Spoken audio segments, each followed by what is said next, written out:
Assalamualaikum warahmatullahi wabarakatuh. Salam sejahtera, Om Swastiastu, Namo Buddhaya, salam kebajikan. Pembelajar hebat, terima kasih telah menjadi penonton setia channel ini.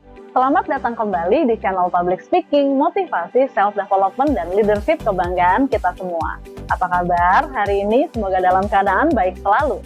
Topik kali ini sangat menarik karena merupakan salah satu cara meningkatkan mindset dan kualitas hidup Anda secara signifikan. Tapi sebelum saya mulai sharing, silahkan untuk like, subscribe, dan aktifkan loncengnya sebagai bentuk dukungan Anda untuk bertumbuhnya channel ini. Terima kasih.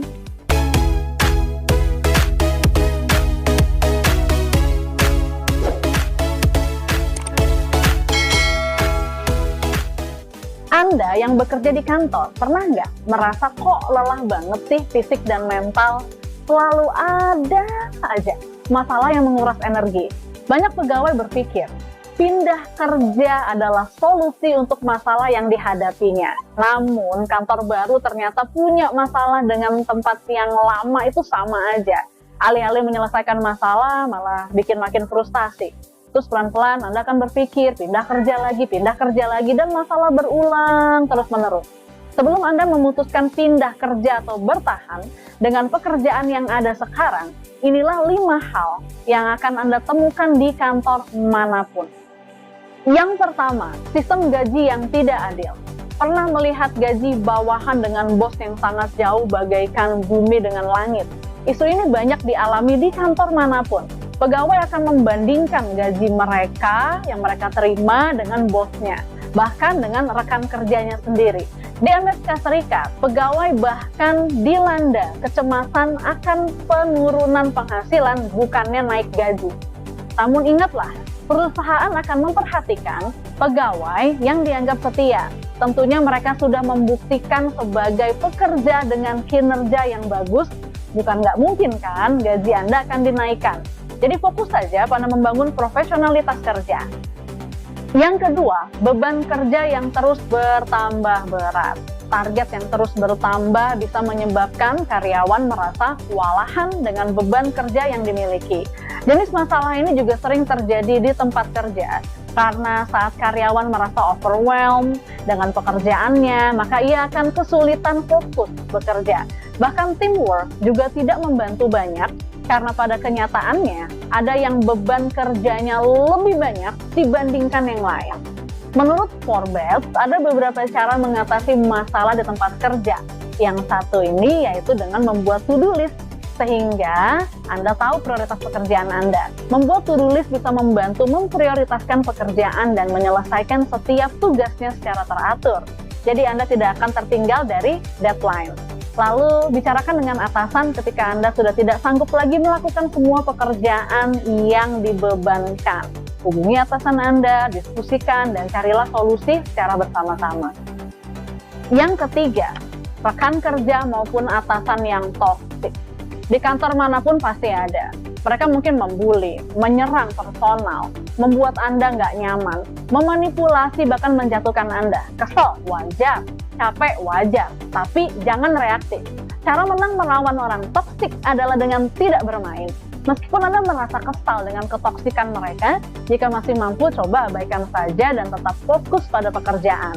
Tetap bekerja dengan baik, berikan dedikasi terbaik bagi pekerjaan Anda.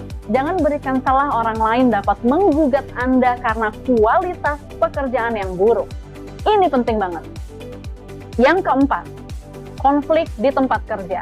Konflik di tempat kerja tidak bisa dihindari. Itu lumrah bagi karyawan mengalami konflik baik dengan rekan kerja atau bahkan dengan atasan. Hal tersebut bisa terjadi ketika ada ketidaksepakatan soal proses bisnis misalkan, gaya bekerja, gaya kepemimpinan, hingga perilaku individu. Penyelesaian konflik yang terjadi dalam sebuah perusahaan memang bukanlah hal yang mudah. Namun kalau dibiarkan tentunya hal tersebut bisa berpengaruh pada produktivitas karyawan. Sebenarnya, jika semua melihat sisi positif, konflik itu bagus untuk membangun rekonsiliasi. Permasalahan yang terjadi di masa lalu diperbaiki dengan sebuah kesepakatan, kemudian berdamai, harmonis lagi, dan sebagainya. dan Anda bisa membangun hubungan yang baru. Nah, detail mengenai bagaimana menghadapi rekan kerja yang toksik dan bos yang toksik sudah pernah saya share di video saya sebelumnya. Silahkan cek di playlist. Yang kelima adalah work-life balance yang buruk.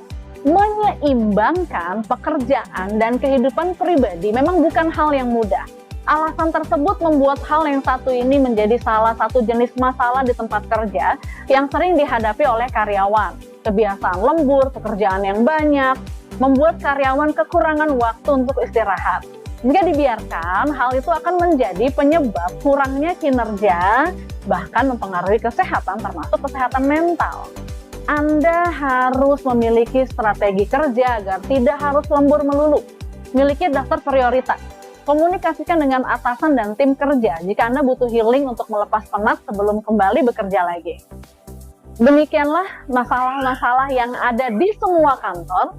Sebelum memutuskan pindah kerja, pikir dan pilih secara bijak. Dunia terbagi menjadi dua hal, yaitu hal yang bisa dikendalikan dan yang tidak bisa dikendalikan. Masalah di kantor adalah sesuatu hal yang tidak bisa dikendalikan karena itu di luar diri Anda. Oleh karena itu, fokuslah pada hal yang bisa Anda kendalikan, yaitu diri sendiri. Kendalikan emosi Anda, pikiran Anda, cara Anda bersikap terhadap masalah itu. Pembelajar hebat, demikianlah sesi sharing kali ini. Pada video selanjutnya, saya masih akan berbagi seputar topik public speaking, motivasi, self-development, dan leadership. Pastikan Anda sudah mengaktifkan loncengnya agar mendapat notifikasi tentang konten terbaru saya. Yang baru hadir dan kenalan dengan Coach Prim pada hari ini, silakan untuk subscribe, like, dan share video ini agar manfaatnya menjangkau lebih banyak orang. Saya Primi Putri Suryatmaja pamit undur diri. Sampai jumpa pada video selanjutnya. Terus semangat, meningkatkan diri, menjadi versi terbaik dirimu.